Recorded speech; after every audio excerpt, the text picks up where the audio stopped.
first of all, I want to say to you, man, I can't even express to you and how indebted I am to you. Forget about the Silverfox Squad and all the rest of that stuff. Let me just put this out here. I was having all kinds of technical difficulties today, and you would not let me give up. I thought about it several times, and I just want to let people know, man, this is the kind of person Irvin Randle is. Forget about the Silverfox Squad, all the stuff on the YouTubes and all the stuff you said. Well, this is the kind of man, he won't let you give up. And you need people like this in your life, just so encouraging. And I am blessed to have you in my life. I'm blessed to be a part of the Silverfox Squad. I'm blessed to know you. I'm blessed to get nuggets from you. And I'm not just saying it, I'm saying it because I'm serious. Just being around you, man, it's an inspiration. When I see how much people respond to you, but most importantly, how you respond back to them. Because there are a lot of people, man, who are in your position who aren't as nice as you are, who is not as kind. And I don't know if that's because of the Southern charm you have or whatever the case is, but there are not a lot of people like you. So let me just do this properly. This is a good friend of mine. This is my big brother. We might even be related for real, in real life. Yeah, you might be. Exactly. We don't know. But this is Mr. Irvin Randle. You have seen him all over the place. He's been on all social media platforms. He's gone viral a number of different times. He is probably one of the best dressed men, black, white, green, purple, you will ever see in your entire life. If you ever get a chance to see him in person, you will see exactly what I'm talking about. Pictures don't do him justice. This is Mr. Irvin Randle. Man, thank you so much for being on with me tonight. Oh, man, thank you for having me. It's a pleasure, man. And I appreciate that warm introduction you said about me. It is a little Southern charm here when you're in the South. We learn a couple of things here from our mother and father. Yeah, man. So tonight, I know people, and we'll talk about this first so we can get it out the way, but I want them to know something about you that you shared with me and you blew my mind. So I'm going to get to the other stuff first because people want to hear about it. Irv, tell them about yourself, how, where you're from, where you were raised at, that whole 9 yards, so we can kind of get that out the way because I got some major questions for you. Oh, okay. Originally born here in Houston. I've been here most of my life, but I had an opportunity to move to California. I lived in LA. I was in LA during the Rodney King era. I was there. I saw all of that, man. And I had an opportunity with my job that I was working with at that time. They moved me to the Bay Area. So I moved to Oakland, San Francisco. I was there for about 3 years. And then they moved me to the Valley. You don't know what the Valley is in California. You don't want to move there if you're not a cool cat because it's very dull. It's very dull in the Valley. I moved to Modesto, which is about 45-minute drive from Sacramento. So I lived there, and I was like, I got to get out of here. This is not for me. The Valley was not for me. Even though, like I said, San Francisco, 45-minute drive. San Francisco was like an hour and a half drive. But, just taking those drives just to go see some real action was wearing me out. So I did. I moved back to Houston, and this is my city. I love Houston. I love Houston. So I've been teaching. I just ended my 27th year. Holy smokes! Yeah, man. I'm still a school teacher. And I think that's what keeps me insane. I love teaching those kids. When I went viral, I thought about quitting, but after I saw the need of Black African American men in that position of being a teacher, I couldn't do it, And so I have made up my mind.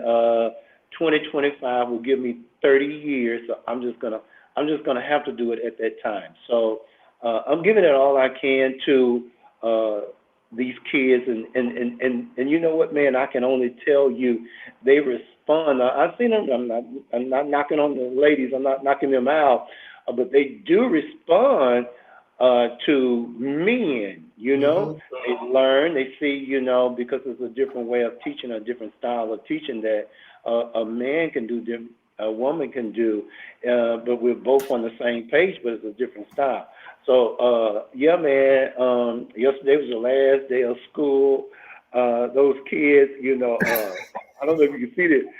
My kids always make me little cute things. You say, goodbye, man. We miss you already. But it's things, you know, man. And, you know, I teach second grade math. So I have to get them prepared for a STAR. We have a STAR, a state mandate test they have to take in third, fourth, and fifth in elementary. So I basically get them ready for that. And, man, I feel good about it. I know those kids will be successful. And, yeah, man, that's how I'm rolling these days besides the weekend, you know. Now, Irvin, how in the world, man, because, listen, we've talked a lot, and I forgot to ask you this, but I'm glad I'm saving it for now. How in the world did you get into teaching? Of all the things you could have did, how in the world did you round up being a school teacher? You know what, man? I come from, you know, 80% of my family, they're teachers. And I thought to myself, you know, let me go on and do this. I get Christmas off, spring break, you know, I don't work during the summer unless I work summer school or something like that. The pay was lousy 27 years ago. Yeah, you know, but I hung in there. I enjoy it. You know, you have to have a passion for it, you know, because there's not that much revenue in it as you get the years. You know, I see my payoff now, but I'm getting ready to go out the door with the payoff. So you know what, man, like I said, I enjoy my family. Like I said, 80% of them are into education, and I might as well do this, you know, let me ride this out, and I've been enjoying it. Wow. That's crazy. Now, that's a great segue because I want to talk about where you went to college at and what you did when you were in college, because this completely blew me away. So talk to us about, first of all, where did you go to college at? Man, let me tell you something. You know what? I went to Prairie View and University, and I went. Man, I was so bad in college, man. I was so wild.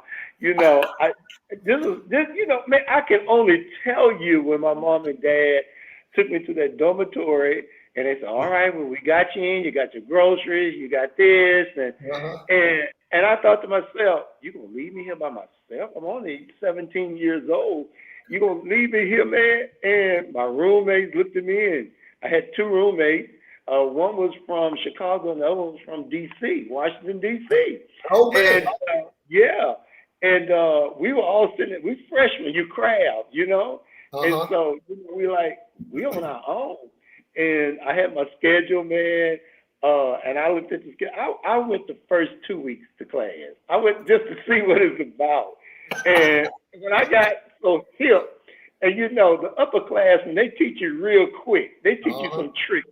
Oh, man, you ain't got to go to that class. Come on, hang out with us. And, you know, and when you're in Prairie View sits in the middle of the country, and there's nothing around us. There's nothing. And, you know, just hanging out at 4 o'clock in the morning, sneaking into the girls' dormitory. Oh, man. And getting caught and taken to the police station and put up, you know, and then I had to call my dad. But I had it made more than the other guys did, my roommates and suite mates, because my dad went to Prairie View and he was well known in Prairie View. He played football for Prairie View. Yeah, my dad was well known in Prairie View. So they knew that that's Otis Randle's son.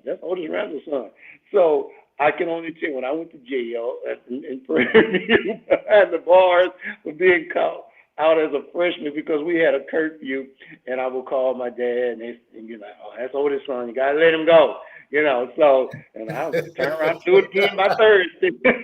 Man, so you really were blessed then. I was really blessed, man, and had a good time. one of the reasons I wanted to go to Prairie View, and a lot of people don't, and I shared this with you. One of the reasons I went to Prairie View, my cousin, and you met my cousin Gwen. Yep. My cousin is a year older than me, and she was a black foxy, and I thought that was the most sexiest thing I ever seen in Prairie View. You know, the black foxes. You know, they didn't move like regular majorettes. They had a style of their own. They would come out with the capes. We didn't know what they were going to have on, and they throw their capes off, and I'd be like, oh my God. And so I finally, you know, had the courage to, you know, tell her, I said, I want to be in the band. She said, but you can't play nothing. I said, but I want to be in the band. You know, I can learn something, you know, and I can only tell you, went to the band at that time. Professor McQueen was the band leader, and you want to be in the band? I said, yes, sir, I want to be in the band. What can you do? I said, sir, I can't do nothing, but if you teach me, I said, I can't read any music. I don't know. I said, I got a little rhythm. I can dance. You know, I can, you know, help you out much as I can. And he said, okay, well, you got to try out. And I can tell you, man, when I tried out, he gave me the cymbals, right? And the cymbals where you have to clang together and all that kind of, and, you know. And I did pretty good. Because one of the guys that taught me a little routine, and he said, okay. And so I said, that's not what I want to do. I said, I want to play the drums. He said, you want to play the drums? And I said, yeah, you can't play the drums. And so I said, if you teach me, I promise you, I will learn to play the drums. And one of my suite mates was in the band. He was already in percussion, and his name is Drew. Drew is from Vegas. As a matter of fact, me and Drew are still friends. We still connect with each other. And I got up to Drew. I said, Drew, I can't. He said, just watch me. And that's how I learned. And to this day, I don't know sheet music. I don't know. But I would know when it was time for me to come in, get out. I knew everything. I knew the routines. Because we were practicing band practice 2 or 3 o'clock in the morning in Prairie View. You know, Oof. Yeah, the percussion. Yeah, man, the marching storm. You don't play with the marching storm. So yeah, we would be out on that field, man, on that football field with them lights on, man. We'd be hot and tired and hungry. And Mr. McQueen and those other directors out there, no, do it one more time. We had to do it to perfection because we was a marching storm. And I learned how to march, man. I learned how to play I played the snare, and I thought that was the most sexiest thing, that you could play. And man, the guys taught me. I knew, like I said, when it was time for me to come in, come out, I knew everything. I knew the routine. I knew the songs we would play. I knew the position. Sometimes I got a little mixed up in my position, and the guys would throw their head, Irvin to the right, to the right. They would throw Irvin, because I would be so excited, And I can only tell you, Mr. McQueen has passed, but he would say, "You're all right. You're all right." So I was in the band. I was in the marching storm for 2 years until Fred, you said, "You got to go because you ain't going to class." I was only interested in being in the band. That's the only thing. Well, hold on a second, Irvin, because people don't understand, first of all, the significance of this, because the marching band is huge in HBCUs. That's everything. But to be on the drum line, that's a whole nother experience. That's a whole nother. And this is the one thing I wanted people to know about you, how gifted, and this is why I was telling them earlier how gifted and talented you are, because who in the hell goes to a marching band, the director, and say, I want to be in the band, and if you teach me, I can play it, and you wind up actually learning how to play. And then not just learning how to play, but actually making the drum line. That is amazing to me that you were able to do. That is crazy. So you literally could have had, because we talked about this earlier, you literally could have had a career in music if you probably wanted to have a career in music. But you know what, Mike, and I thought about it, the interest was music. I love the music. Like I said, man, we would be out there at 3 or 4 o'clock in the morning sometimes, practicing and getting up at 7 o'clock and, learning the music, learning the steps. And that was my love back in Prairie View that I wanted to do. I was trying my best to learn how to read sheet music, but I couldn't. It was so difficult for me, and it was like Spanish to me, you know what I'm saying? Mm-hmm. So, but I, like I said, I picked up on the guys that was on the drum line with me because we had a certain look on the drum line. You just can't be on the drum line, you know. I figured as much. Yeah, you have to have a certain look. And, and when we went to those other schools like Grambling and Southern, we had to come stepping. You know what I'm saying? When I say stepping, we had to let those guys know because, when you go to Southern and Grambling and Jackson State, they will blow you out the water. They will make an example of you if you don't step in them correctly. You know what I'm saying? And then the most exciting part was after the football game, of course, it was a battle going back and forth. It was a battle. We're going to get, are they going to get on the bus? No, we're not leaving first. We're going to wait till y'all. And I can only tell you, when I saw Drumline, wait a minute, this dude, did somebody steal my part? you know? When you were telling me, and I said this to you, I was like, Irv, this sounds like your life. Like, this sounds like exactly what you did. And I mean, just to be able to do that, Irv, like, this again, I wanted people to know about you in this manner because you never talk about this. And that is absolutely amazing. That I still, every time I think about it, I'm like, man, this dude is just phenomenal. And just almost everything you seem to put your hand or your mind to, you seem to be able to conquer it. And you told me one other interesting story. And I probably should have got to this first, but this right here really got me. You told me a story about you being in middle school in the 7th grade, driving a car and driving yourself back and forth to school. I'm like, and I said to you, I was like, Irv, hold on a second, because I'm driving and I know I didn't hear you. I wish you could show him the picture. Man, I wish I would have brought all the stuff up before we started, but I didn't bring it up. But I'm gonna post, if you don't mind, I'm gonna post some of the pictures. Sure. I don't mind. No. But tell me that story, Irv, because when you told me you were literally driving yourself to school in the 7th grade, I said, Irv, wait a minute, I'm driving. I didn't hear you right. Hold on one second. I called my cousin. Exactly. And I said, what in the hell? Who trusts a 7th grader to let them drive the car? But Irv, you got to please tell this story, not just that you were driving, but what you were driving. You got to tell that whole thing. Talk about that, Irv. They're going to be blown away when you tell the story. I'm going to share this with you, man. Like I said, back in my heyday, I was a tough cookie. I was tough, man. I was still a tough cookie. I was tough. I was tough. And I can only tell you, I always looked up to older guys. You know what I'm saying? Mm-hmm. And then I always focused on what I wanted to look like, what I wanted to be. It was like looking at someone and saying, that's what I want to look like. That's what I want to be like. That's what I want to dress like. And I can only tell you with that, and like I said, I was real tough. And when I was in the 6th grade, I went to Albert Thomas Junior High.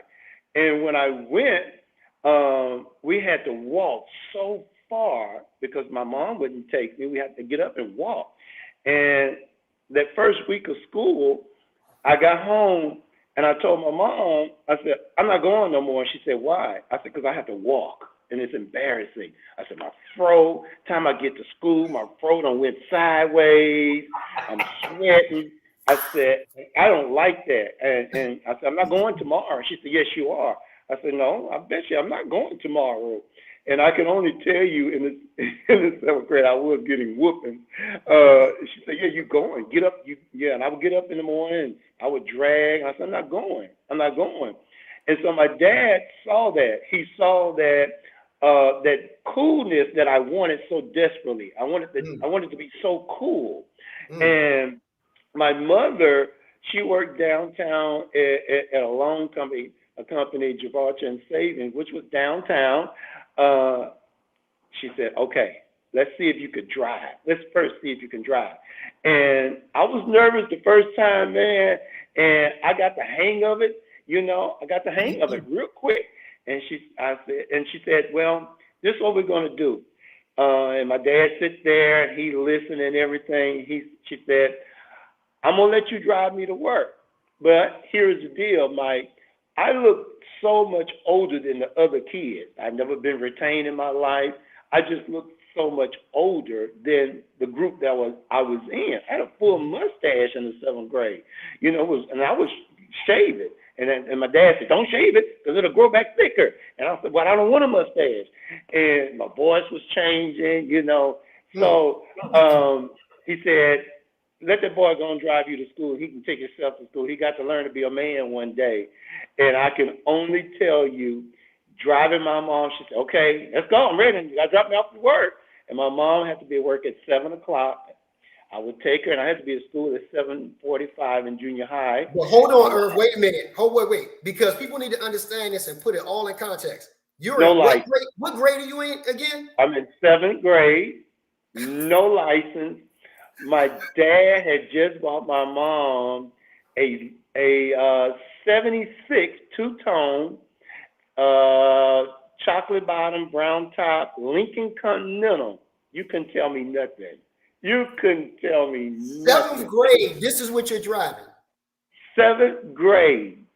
And I would drive her to work, and I had no cell, no beeper, nothing. My mother had no clue that I made it to school safely, and I did because I went straight to school. And when I got to school, I would park, and and the kids would be like, man, you so cool. And that made my ego really go crazy. You so cool, you driving a car? That's your car? Yeah, these are my keys. That's my car, man. Get that. And the guys in the 8th and 9th grade, they thought they were so cool. They would come out and lean up against my car. Man, that ain't your car. This is my car, And I was just known at that.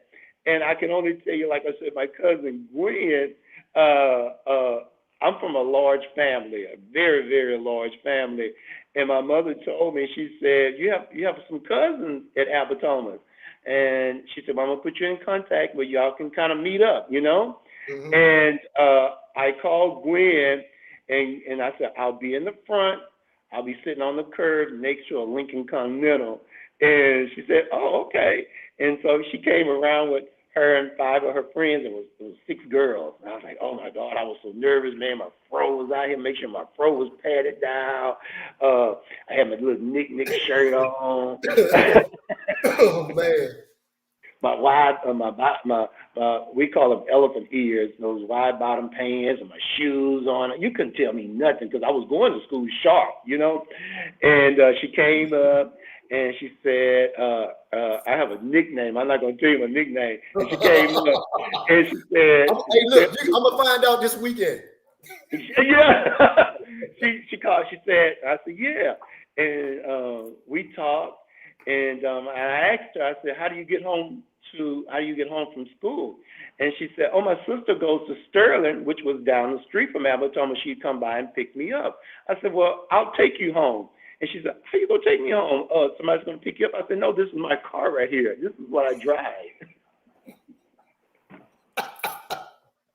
Oh, my God. I had nobody's driver's license. I can tell you, Mike, I have never been stopped because I had a mustache. I looked grown. I looked old for my, I didn't look old, but I looked mature.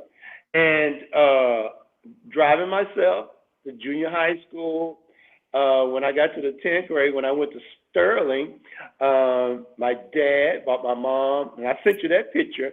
My dad bought my mom a Coupe de Ville, mint bottom, white top, Coupe de Ville Cadillac. You couldn't tell me nothing in the 10th grade. So hold on, Irvin. Your mother let you drive from 7th grade all the way up through. Your only responsibility was make sure she got to work on time and pick her up.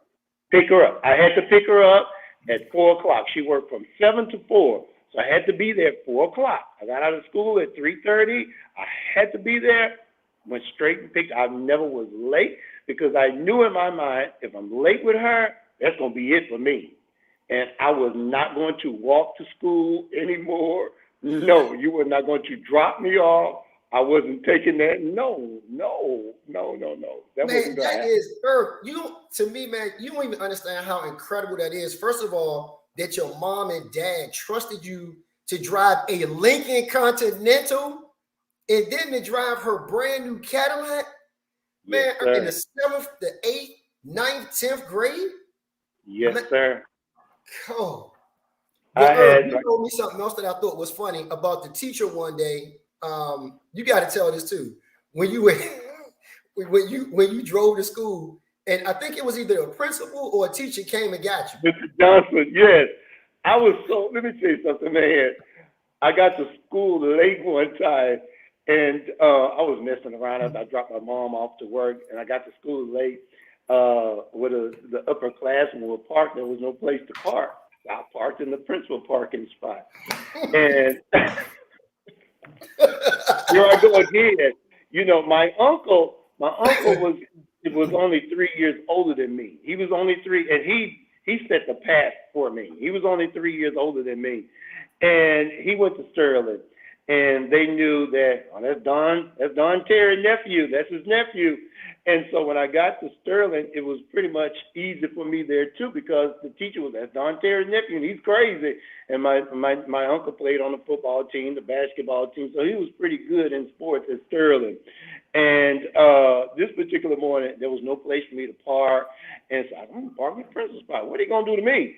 And so I parked there, and I went to class, and he come walking through the door. Well, he knew it was me because he was watching me. Everybody know Irvin Randle drives a car. He's driving himself. He's driving a Cadillac. He's driving a car to school. And I knew that, and I knew the teachers was talking about me and everything. And I pulled on up in his parking spot, and man, I went to class. And he come walking through the door. He said, come in. Come in and talk to you. And so I got up and I went, I said, yes, sir. He said, you're going to have to move your car. I said, no, I'm not. Oh, my God. You're going to have to move. That's my parking. I'm the principal. I said, Mr. Johnson, just chill, man. I'm just going to park there for a couple hours. Just chill, man. You know, so I did have to go move it. And I can only tell you that was the year. I got my driver's license out of 10th grade because I was able to get some hardship driving license before I crossed over and got my driver's license. And man, I drove myself to school. I'm telling you right now, of all the things you ever told me, that is the most amazing thing. Like, I mean, just knowing about you and knowing these things, like me and you talking, people don't have no idea, but there's something else. And I was thinking about something when we were talking. I said, man, Irv, you was talking about your uncle and how he set the path and how you wanted to look like him and all that. And I don't think you know this. So I'm gonna share this with you, or maybe you do know this, but that's how many of us think about you. We see you and we see the path that you're blazing, and we're like, that's what I want to do. I want to be that guy. Like when Irv takes his hat on, be like, man, I'm retiring. I'm like, hey, Irv, you know, I mean, that's the mindset of a lot of us. We're like, you are literally setting it on fire. And I'm saying all this because, man, with all these gifts and talents, you could have done anything. But there's one thing, Irv, that I love to do. I don't get a chance to do that often. As a matter of fact, when I get to Houston, I think I'm actually going to wind up doing this. I'm going to see what you're doing. You told me you bowl. And yes, I was like, damn it, what don't you do, Irv? What in the world? Man, tell the people about your bowling career. You're driving in the 7th grade. You might as well bowl professionally too. I used to bowl, man, on Saturdays. You know, the kids from the neighborhood. There was a bowling alley down on, of course, it was called South Park Boulevard here, and that was one of the activities that I loved to do. And I didn't know they had bowling teams down there. So my neighbor told me, well, yeah, come on. So, well, come on, you ride with me. We would go down there. And I went down there, man, and I saw that, and I thought, oh, I want to bowl. I want to learn how to bowl. And I did that, and I came back home. I told my parents, I want a bowl. I need a bowling ball. I need a bag. At that time, I didn't have no shoes. But the bowling alley was renting out. You can rent their shoes. And so I joined a team. It was called the Panthers. And I could only tell you, we would challenge each other from other people, that had teams. And on this particular, I had did something in school, man. I did something. My mom, she got on me about it, and she said, "Well, I'm gonna teach you a good lesson." The one thing about me was, in junior high and high school, I loved shoes. I want those shoes. I would beg my mom and dad, I need those shoes. I got to have those shoes. And they would get those shoes for me. And this particular, I did something real bad, man. And I went to the bowling alley, and I always wore not a good pair, just in case, because I always heard they're gonna lose your shoes. They're gonna keep your shoes, or they're gonna lose them, or say they can't find them. In this particular Saturday, I went there. Sure enough, they lost my tennis shoes. So I'm not going on barefoot. I can't drive barefoot, So I kept their shoes. And so I was in the 9th grade. I picking y'all shoes. What y'all gonna do to me? And I got home. And went to my closet. And over my closet, all my shoes were gone. My mom had took my shoes from me. All of your shoes, every last pair? She took all my shoes, but she had no idea I had on the bowling shoes. I said, "Why'd you take my shoes? Why? Yeah, I'm going to teach you a lesson. You think you really grown. I'm going to teach you a good lesson." And she knew that was one of my weaknesses, of taking my shoes. And she took my shoes. I said, "I have no shoes." I said, "I have these bowling shoes." She said, "Well, I guess you got to wear them." And I can only tell you, going to Albert Thomas, wearing those bowling shoes, they was like, "Man, you got on bowling shoes? You drive a car, you got on bowling shoes?" And I was like, "Yeah, man, yeah, I got on bowling shoes." Then 2 weeks later, everybody going down to the bowling alley trying to keep their shoes. Oh my God! So you they were wearing bowling shoes, man, to school, and who started this, Irvin? man. So Irv, you have just been a trendsetter pretty much almost all your probably entire life. Man, I just did things, like I said, I was a kid, but I always wanted to be grown. You know what I'm saying?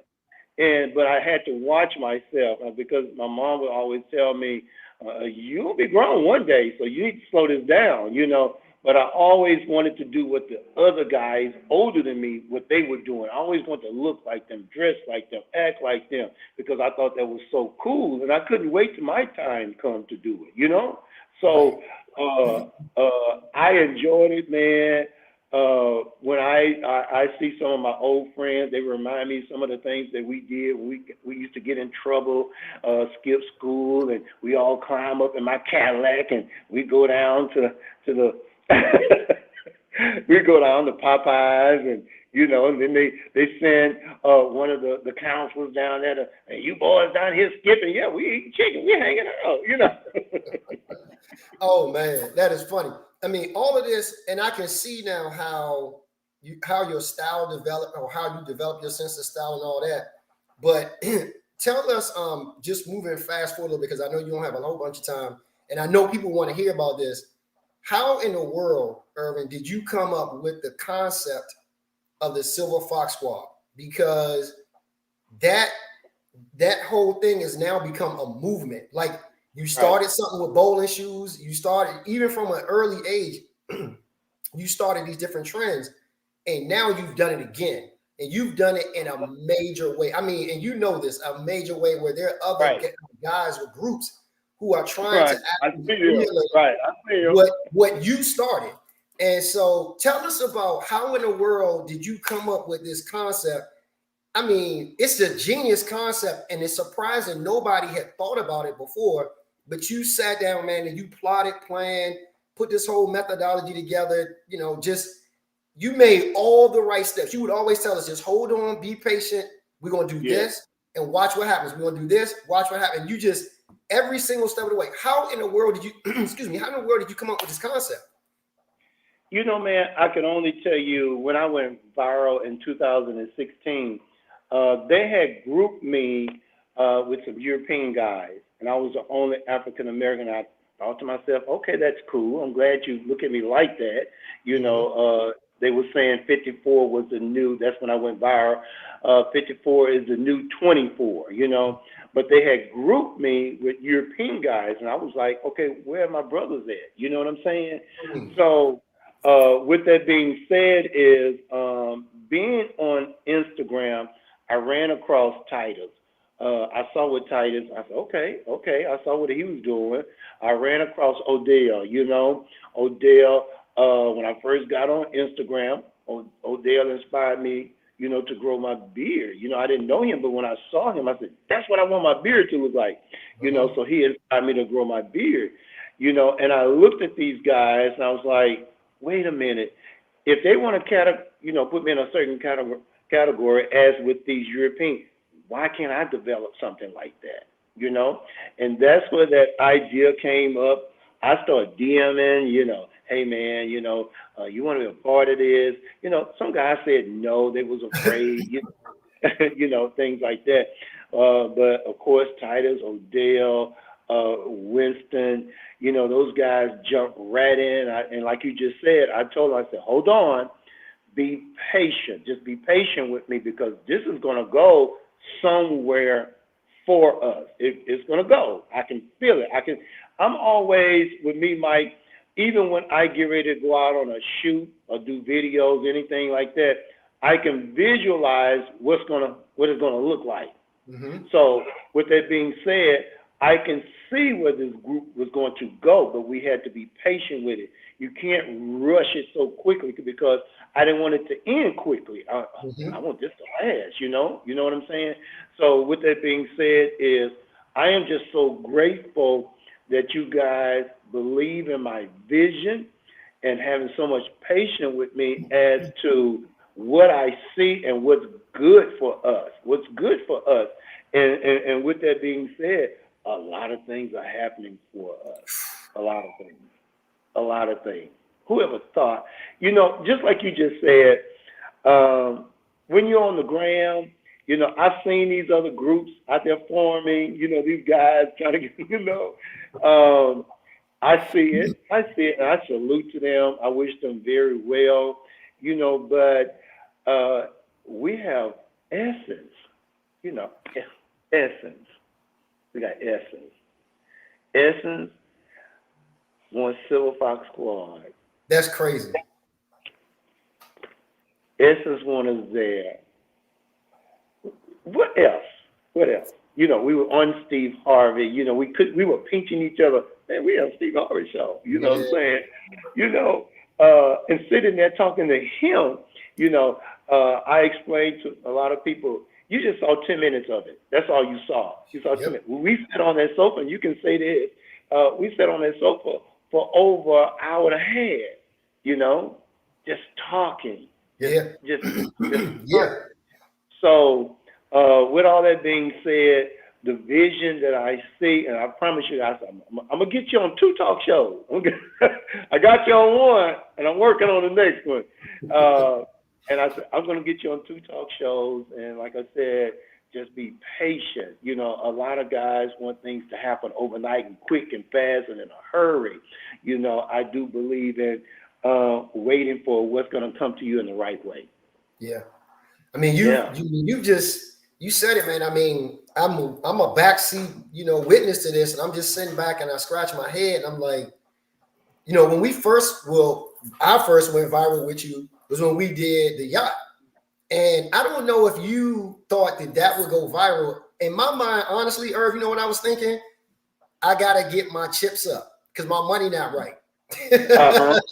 Because Uh being huh. on yacht, like your vision, and people need to know this, like that was your vision. You saw us on a yacht doing that.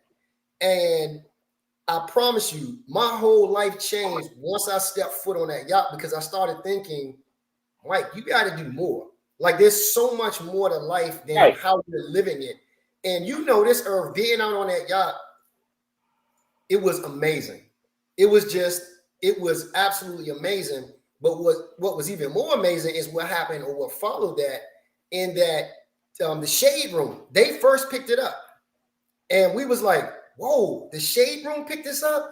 And then now this thing is going, 1 million, 5 million, 10 million, 20 million. We like, what in the world just happened? Like, I mean, how do you come up with these concepts of that? And I mean, again, when I think back on that, Irv, I'm still blown away today. Man, let me tell you, when I planned for us to go to Miami, the first concept is when you go to Miami, remember I told you guys, I said you can't be afraid to wear shorts. You can't be afraid to show your chest. That's what Miami is about. Get in the gym and start doing something. I don't know what you're going to do. Get in the gym. I just had a vision of how it was going to look. Even going to the beach. I don't know if you remember going to the beach, and when they realized, oh my God, that's a Silverfox Squad. You know, we had to leave immediately and go into an ice cream shop and kind of barricade ourselves there until things calmed down a little bit with the ladies and the gentlemen watching us, following us, taking pictures, video. I want to hug you. I want to smell you. I want to touch your beard. Things like that. I did visualize that. I knew something was going to come out of that. Going on the yacht, I said, you can't go to Miami unless you get on a yacht. So, planning that. And I thought to myself, if you can recall, when we was on the yacht, there was a boat in front of us. And when they realized who we were, that's the old dudes. And cameras went up everywhere on the boat. I knew right then we finna go viral. And sure enough, who picks up on it? TMZ. Yeah. Shade Room, People Magazine, things that will put you out there. We're not ratchet. We were having a good time on the boat, man. Yeah. We kept ourselves as gentlemen in a respectful way, as how we should be at 50 plus, JP is the youngest one in the group. He's 43. Keeping ourselves very respectful, showing that when you get to this age, you can still have fun, you can still enjoy it, and you can work out in the process, but it takes time and patience to get all of this, and that's what I believe in for the group. No, man, you, as the visionary, as the leader, you have definitely put some stuff on our brains. I mean, you have literally, all of us have elevated. I mean, I can honestly say this. Every time we get together, you can just see the progress in each person. You can see how from the last time we were together to the next time we're together, you're like, oh, okay, I see what you're doing over here. You're like, all right, I just noted that. The next time, I got you. I got a little something for you. Right. And I mean, just piggybacking on that, we went viral there, and I think we went viral when we were in New Orleans as well, right? Oh man, yes. We went. So talk about the New Orleans experience, and I'll come behind you and talk about it, because that was, for me, that was mind blowing. We were. I had I planned for us to go to New Orleans. I picked the weekend for the Mardi Gras. Oh no, we can't go because it was going to be really out of control. I knew it, and I said, we'll go the weekend before Mardi Gras. And I said, we'll go into the city. We're not going to tell nobody we're in the city. We're just going to go in, have a good time. And we partnered up with Taft and Two Rose. They came into New Orleans. And I was like, okay, this is good. And one day, the first day when we did it with Taft, and I could see what was going to happen. And when we were walking down Bourbon Street, I said, man, we got to get off the street. But we wanted to have that old feel of New Orleans on it. So we did the footage there. But you experience yourself as to how they were stopping us, looking at us, getting in front of us. We couldn't halfway through our video shoot because they were getting in the way and, you know, things like that. And the next day when we had our shoot with Two Roads and they wanted to go on I said, no, we're not going on Bourbon Street. Let's go 2 streets over from Bourbon Street. And that street was worse than Bourbon Street. Way worse than Bourbon Street. Yeah. Yeah. That was for me, Irvin, that was I understand what we're doing and I see how people see us, but I understood then how people really see us in New Orleans. Because remember, we were trying to take pictures, people were hanging out the cars, honking the horns, stopping, videoing, running up to us, wanted to hug us. And that was the first time I understood in my mind. It started clicking. I was like, oh, okay, you know, we are part of something pretty big here. You know, not that I didn't get it, but I realized it at that moment, right? Right. But I know you're used to it. In fact, my wife asked a question, and it's actually a good question. She said, how does Irvin balance his celebrity with teaching? Like, how do you do that? You know, man, it was hard at first, you know, because I know the single moms, you know, we had to stop. We had to stop a lot of, we can't conference every week, ma'am. No, ma'am. And, no, ma'am. I don't need no more fish plate. I don't need no spaghetti. I don't need no peach cobbler. No, ma'am.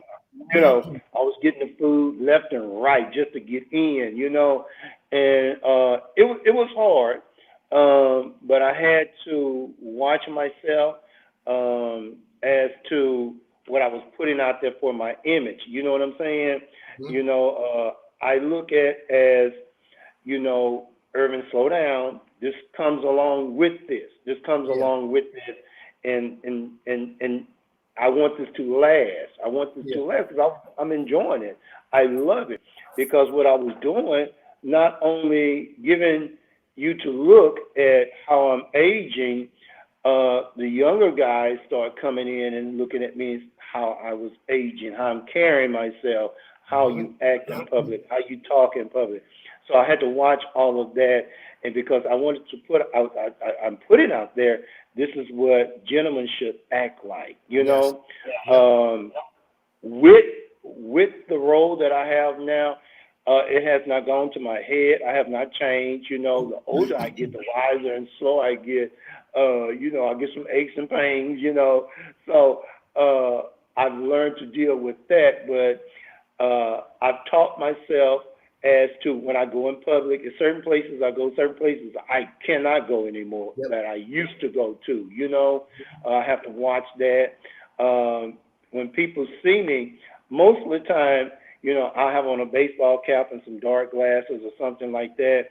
And before the mask, we removed the mask here in Houston, they really wouldn't know, but they would double take it. I think that's him, you know. I would hear, you know, and once they find out, here come the cameras and you want to, you know, they videoing and they want to take pictures and things like that, you know. So I watch myself in public very closely because at the end of the day, Mike, you know, my mom told me this. She said, baby, you be careful out there. She said, because you know everybody don't love you. And I said, why not? I didn't do anything to anybody. I haven't done anything. You know? Baby, everybody don't love you. Somebody out there wants you dead right now. You know, I said, well, why? I haven't done nothing, you know? She said, well, that's how the world is, you know? And so I had to take that in because one of the rules that I tell you guys, and you know I told you this, when we're together, we stay together. I don't want nobody walking or roaming off by themselves because it may be the right time. We don't know who's following us and looking at us as we're doing things, you know, when you're out in the streets like that. You know what I'm saying? You know, there guys are looking at us like, oh, no, stop him. You know what I'm saying? You know, so I try to watch my surroundings, man, and just be careful nowadays because there's a lot going on, you know? That's one of the biggest things I can say, Irv, which is why I know for myself, it's taking me a little bit longer to kind of catch on to it because you always taught that. Like, I remember my first day, you were like, hey, don't let this get to your head because if you let this get to your head, we're going to have to put you out the group. And that's one thing I watch you. I watch how you move. And it's amazing to me. I told my wife and kids this. I said, because I've been with you. This will be my second time in Houston, but the last time I was in Houston, and you actually picked me up. So I was riding with you, and we went a couple places, and I was like, man, everywhere we go, somebody is literally stopping you to take a picture, take a video, do something, and you never let it get to your head. You just like, you know, you keep moving. And that, to me, still, when I see that, that's amazing. But it's also a reminder to me, this is the way you conduct yourself. Like, don't get a big head. And like you said, the stuff is going to come, and it's coming. But just conduct yourself as a gentleman at all times, right? For our kids, for our families, just in general, to show younger men and even some older men, this is how you behave. This is how you conduct yourself. This is what the Silverfox Squad is all about. Right. And I'm glad you said that, Mike, because if you can recall, when we were in D.C., and I had the best time in D.C., man, everywhere we go is always better than the last trip. So I had a great time in D.C., but I can only tell you when we went down that galley in those crazy pants with all them chandeliers hanging, I thought, oh, this gonna kill somebody. This gonna hurt somebody, you know, and look what it did. You know what I'm saying? And I can only, you know, tell your audience that one of the things, and you know, is before we leave and depart on Sunday, we sit down and talk. Yep. And one of the things I do, like you just said, is don't get big-headed. Don't get out here and think. Don't do that. Don't do that. And don't go buy a new Cadillac, because we can't pay for that right now. Yes, you do. You always say that. Yes, don't do that right now. Not yet. We're going to get a new Cadillac. It's coming, you know. But that's one of the things is, you know, not to get big-headed and think you're better.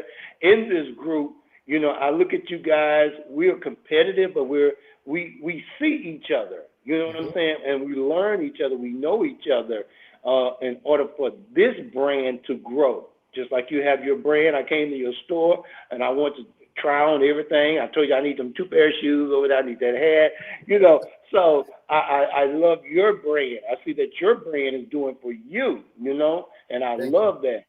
And, you know, but in this brand, you know, you bring so much added value, you know. If you can remember when we recruited the new 4 members when we was in Vegas, you know, we was sitting in the room talking to them, and it just surprised me, you know. We sit there and what kind of added value do you? And I'm sitting here listening to you guys talking to the 4 new members, and what are you gonna do about it, you know? And you know, I said, wait a minute, hold on, we're not a fraternity, so but it was cool as to when you learn what people can bring to the table to make added value. What can you do to add value to this, you know? So that was one of the things that I was looking for in each of you, and I found it because I see what you guys do and what you bring to the table for me and for the group. Yeah, that's I mean, it's definitely reciprocal because you know, again, Irv, I wanted to bring you on, not necessarily to talk all about the Silverfox Squad, but I definitely wanted you to talk about it because it's very integral to what we do.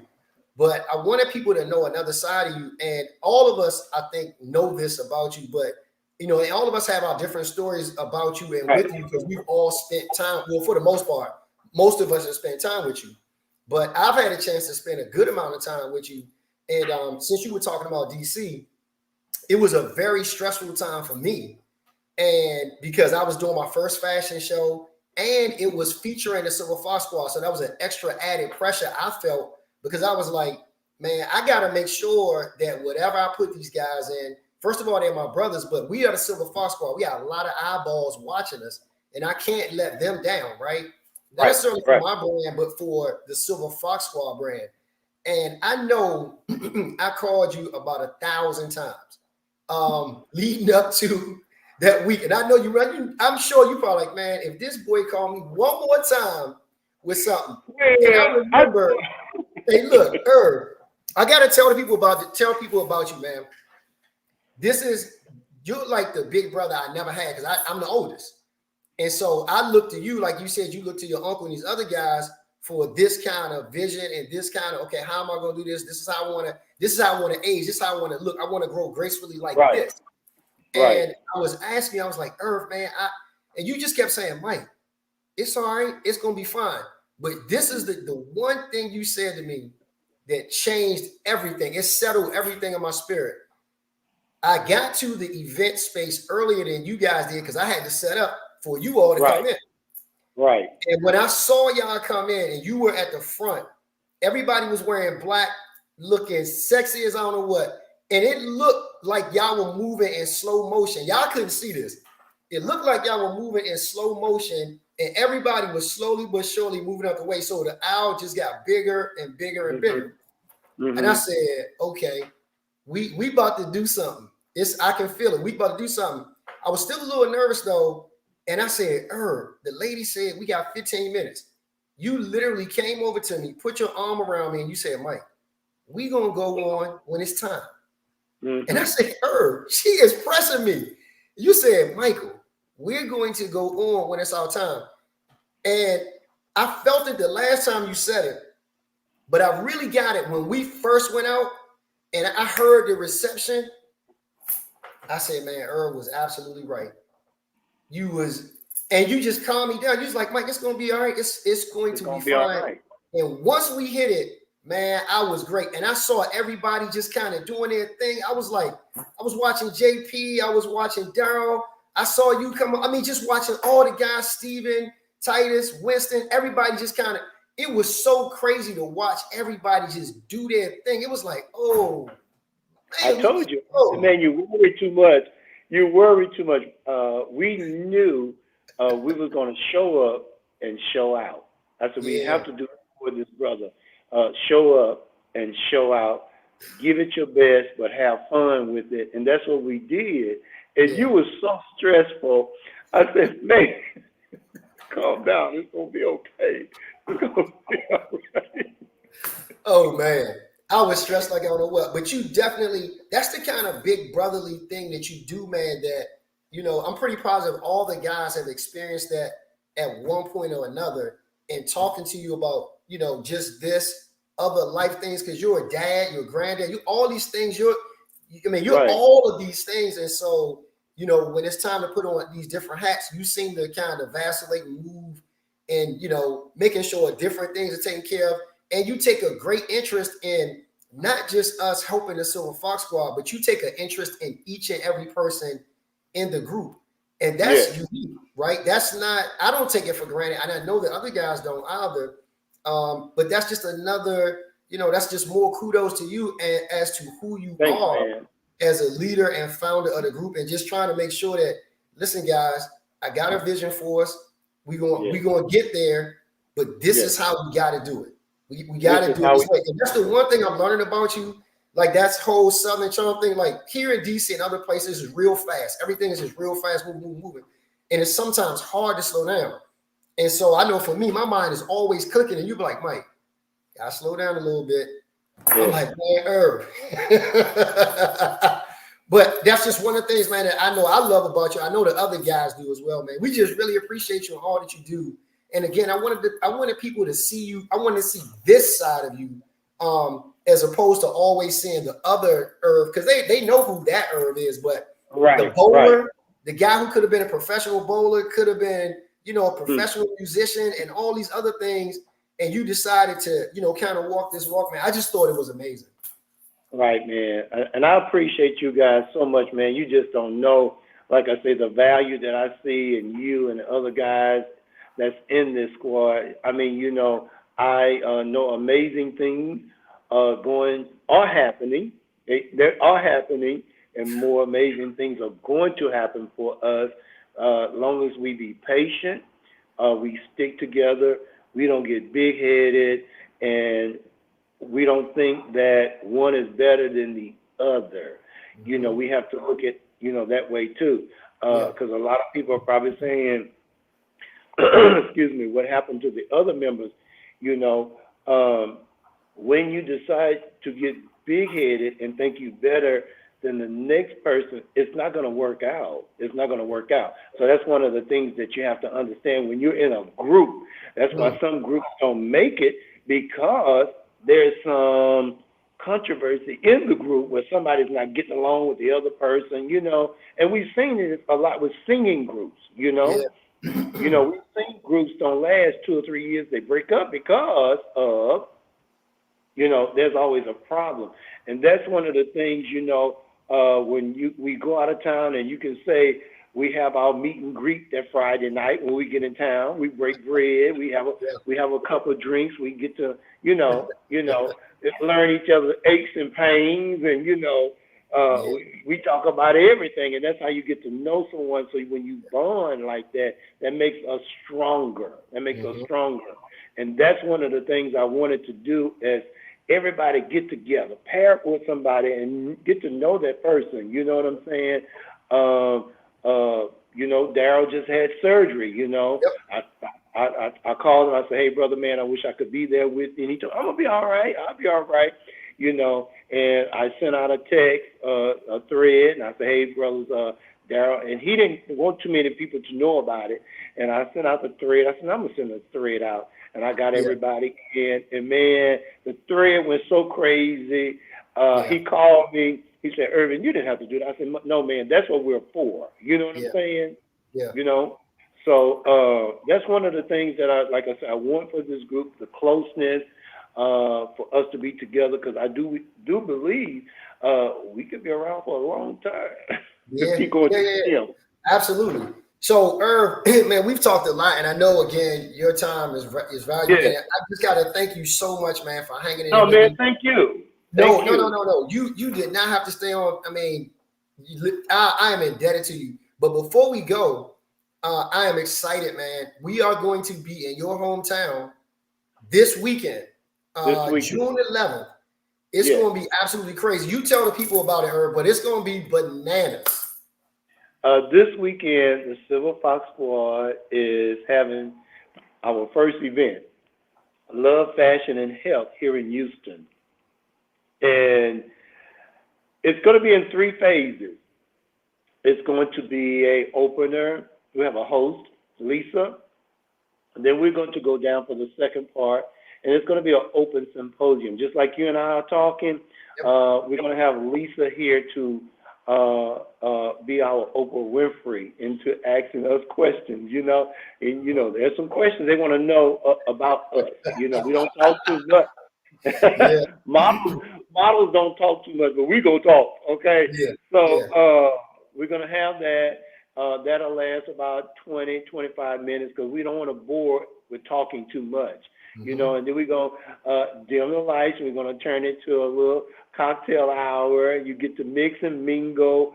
We're going to have some very important people coming in that want to meet and see us. So I'm excited about that, about this weekend, the plans that we have. Tim, our stylist, we have before the event on Saturday as a group. We're going to, a lot of people, where's the calendar? We got a calendar coming. So we're taking pictures on Saturday morning. We're preparing for our calendar for you guys for 2023. So this weekend is going to be unbelievable. Unbelievable. I'm really excited. I keep telling people, I was like, you know, because I get a lot of questions about what's the weekend going to be like. And I was saying, folks, look, hey, this will be an opportunity for you to meet us in person. If you've ever wondered what we look like in person, what we sound like in person, just who we are, you'll get a chance to do it. You get this question, I know you do, like, I want to know how y'all smell. Well, we're going to be in the building. All 11 of us. We're going to be in the building. And this will also, because the emails are so flooded, these guys are, what does it take to be a Silverfox Squad? You know, it's not easy. You know that. It's not easy. You know, I just don't let you in because you got a great beard and you keep yourself together. You know, it's not easy. This will be the time for you to come to Houston. You want to see us and see how we roll, how we act, things like that. And so you can see if it's the right thing that you want to do. Because I do have maybe 1 or 2 positions open for the group. So if you want to be in this, a part of this, not just for the fame, being for the brotherhood that we have developed for the Silverfox Squad. I'm glad you said that, Irv, like the last 2 things you just said about the bond and the brotherhood, because this. There are a lot of guys who they want to be in a group because they want to be seen. Let's just put it where the ghost can get it. I get it. Right. I get it. They want to be celebrities, and we know this to be the truth because we get guys all the time. Like if we had a list of all these imposters, like just these guys saying they're Silverfox members of the Silverfox Squad, because, and let me just say this to all the ladies who are watching, there are only 11 of us. It's very easy to figure out who we are. You can go to our website, you can go on social media, anywhere, and you'll see the 11 of us. If we're not in that picture, no need to contact us individually and say, hey, this guy said it doesn't matter. He's not a member of the group. That's right. how you can tell. We get a bunch of guys, and they're doing it, Irvin, as you can see, because I get women who hit me up. He's like, this guy's asking me for money. This guy's trying to come over my house, trying to do this. And I'm saying to myself, to some of these women, please don't give these guys any money. Don't pay them any attention. If they lied about this, then you can be sure they're going to lie about a whole lot of other things as well. Right. And you're right. What we try to do, we try to control that much as we can, Mike. We've been on Instagram, we've been on Facebook and said, hey, if that guy says he's in this group and you haven't seen him on any pictures, and first of all, I got a problem with you sending your money to a guy that's asking you for money. That's the first thing I have. First problem. Why would you send your money to somebody? That's the first. He should be sending you some. Right. He should be saying, yeah, where's your cash app? Something like that.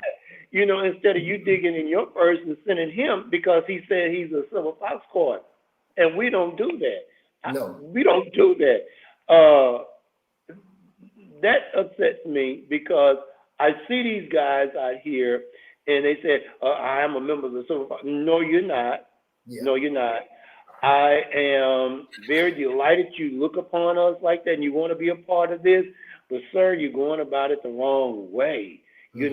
Stop going in these ladies' DM and talking about you. We get so many screenshots of the ladies sending us, this guy is this guy, ma'am.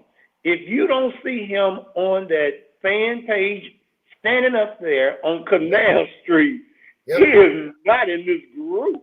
He is not in this group.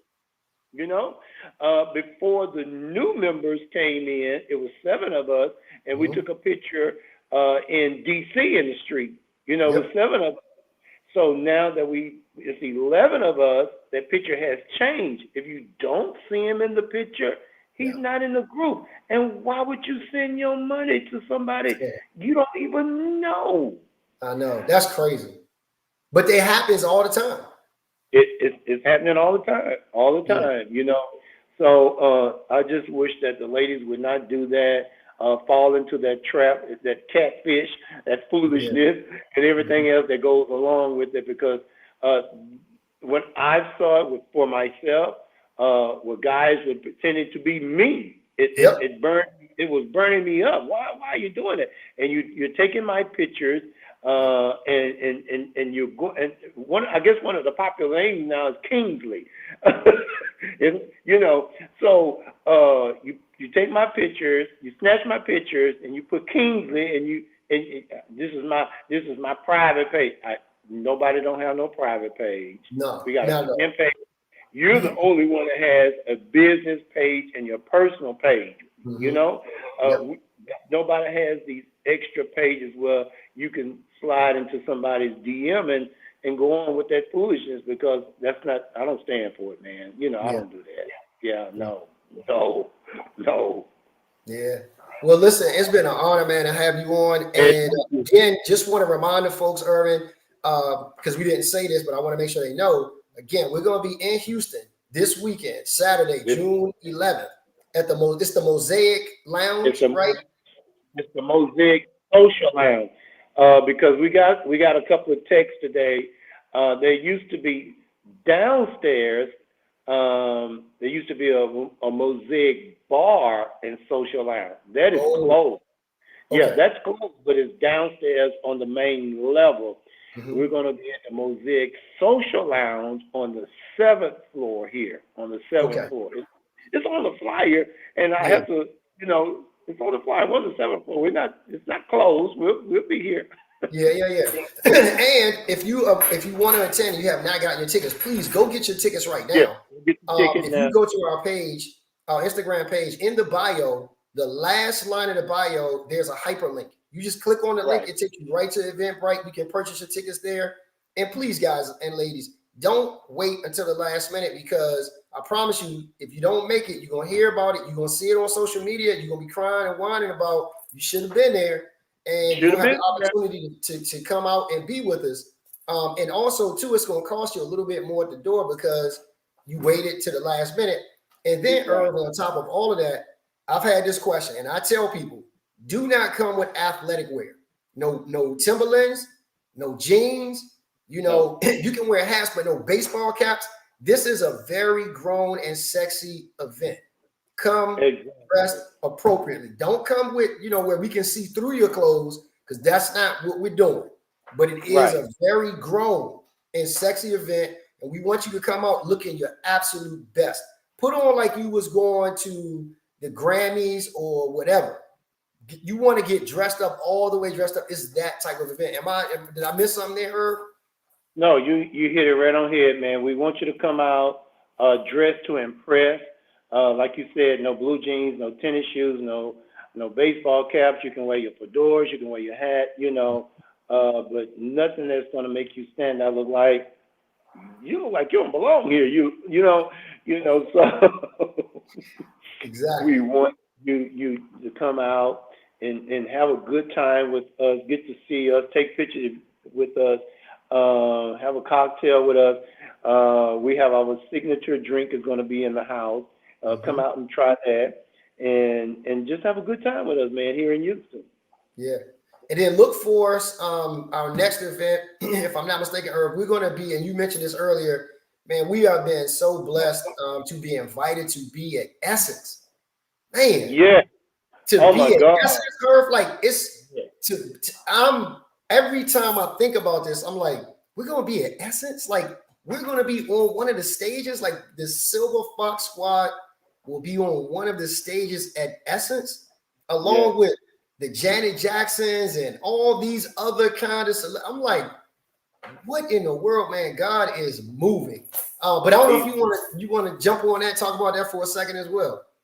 Yeah, man. We will be at Essence that weekend. We're going to be in the convention center on that Saturday on the beauty and fashion stage, and they got a lot of fun things for us to do and in the convention center. So we're looking forward to that. We're going. They invited us to come out to the concert on Saturday night. Yes. So we have they have tickets and VIP and all that for us for the concert on Saturday night. So I'm looking forward to it. I mean, let me tell you something. When I go to Essence, I have a great time. A great time. I I know. mean, the food, the women there, they come in packs now. Yeah. Yeah.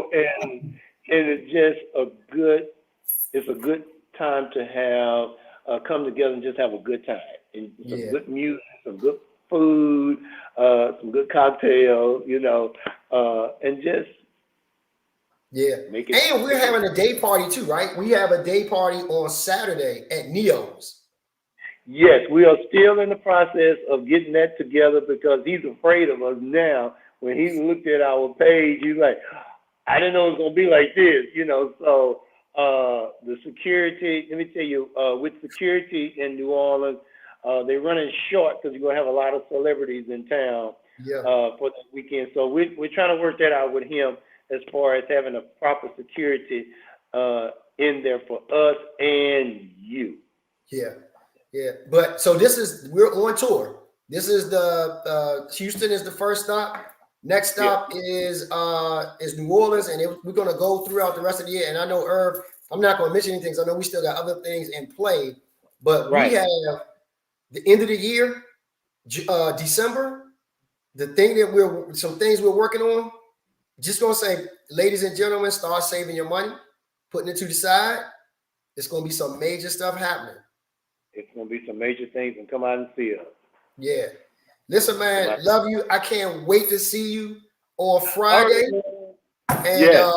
Again, I can't even begin to tell you how much I appreciate you, not just for this, but also for this, but just in general for the opportunity to be in the Silverfox Squad. Just everything, man. Just thank you. All right, man. I appreciate you, and I'm gonna see you Friday. Hit me Yes, up when sir. you're late. Right? I will see you Friday, man. Y'all have a good one. Thank you so much for tuning in. All right. Thank you, man. Yes, sir. Bye.